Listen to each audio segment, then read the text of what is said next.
दोस्तों, ड्राइवर अगर बहुत ही तेजी से गाड़ी चला रहा हो और साइन बोर्ड पर ध्यान न दे रहा हो तो शायद वो अपना जहाँ जाना चाहता है ना वहाँ नहीं पहुँच पाएगा। उसकी मंजिल कहीं और होगी और वो गलत मंजिल पर पहुँच जाएगा। अगर कोई ऐसी चेतावनी लिखी हो कि 400 वोल्ट का कोई तार है, उसको छुए मत, लेकिन फिर भी अगर इंसान छू ले तो उसकी क्या हालत होगी। शायद वो अपनी जिंदगी से हाथ धो बैठेगा। तंबाकू का सेवन आपके शरीर के लिए हानिकारक है, ऐसा देखने के बाद भी कोई इंसान सिगरेट फूंक रहा है तो उसका क्या हालत होगी। शायद चौथे स्टेज का कैंसर। लेकिन सबसे बड़ा प्रश्न ये होता है कि आखिरकार हम सब कुछ जानते हुए भी ऐसे साइन बोर्ड हमें दिखे हैं कि भाई ये हानिकारक चीज़ है, ये प्रॉब्लम वाला है, ये मोड़ अच्छा नहीं है, इस पर धीरे चलाना है, ये सब कुछ हमें पहले दिख जाने के बाद में भी हम इनको फॉलो क्यों नहीं करते। क्या ऐसा कारण है? वो एक कारण है हमारी आदतों में। हमारी आदत ही ऐसी हो गई है। क्योंकि पहले से ही आप देखो तो अलार्म हम लगा देते थे 4 बजे का, उठते थे 6-7 बजे।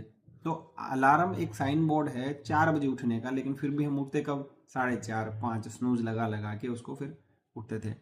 हम मम्मी पापा की बात मानते, मम्मी बोलते कि यार टीवी मत देख, चश्मा चढ़ जाएगा, लेकिन हम उस टाइम तो हम भी उस चीज़ों से गुजरे हैं और चश्मे भी लग भी गए हैं। हाँ, हमने उनकी बात नहीं मानी, इसलिए कुछ ना कुछ ऐसा हुआ ही है।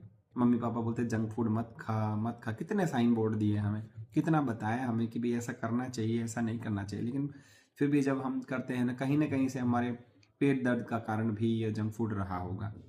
तो ये सारे कारण धीरे धीरे, ये तो छोटे छोटे कारण थे उस टाइम, लेकिन ये धीरे धीरे इकट्ठा होके जमा होके लॉन्ग टर्म इफेक्ट में क्या ला रहा है। लॉन्ग टर्म इफेक्ट में यही है कि अगर सिगरेट पी करेंगे, सब बोल रहे हैं कि मत पी, सरकार ने सिगरेट के बॉक्स पे साफ साफ लिखा है और कैंसर का जो है वो फोटो भी लगाया है, लेकिन ये अभी तो नहीं मिल रहा है ना। एक सिगरेट पीने से ऐसा प्रभाव नहीं पड़ रहा है ना, इसलिए इंसान उस चीज़ों को नज़रअंदाज करता जा रहा है।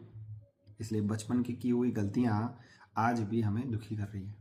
इसके पीछे एक और भी कारण है कि हम लालसा करते हैं कि जो अभी किया और तुरंत सुख मिल गया, उस पर हम ज़्यादा बिलीव करते हैं और उस पर बिलीव नहीं करते कि आज हमने कुछ किया और उसका परिणाम कल मिलेगा, उस पर हम ज़्यादा बिलीव नहीं करते हैं।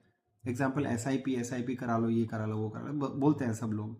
फिर भी हम 500-1000 रुपये के लिए तैयार नहीं होते। कई बार बहुत टाइम निकाल देते हैं, उसके बाद में किसी दूसरे का बेनिफिट हुआ देखते हैं, उसके बाद में हम डालते हैं।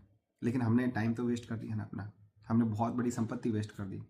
वही सोचो कि SIP आज करी है तो 20 साल बाद में उसका परिणाम क्या होने वाला है, कितना बढ़िया मोटा पैसा मिलने वाला है। लेकिन हमें परिणाम पता है, सब कुछ पता है, लेकिन हम नहीं कर पाते।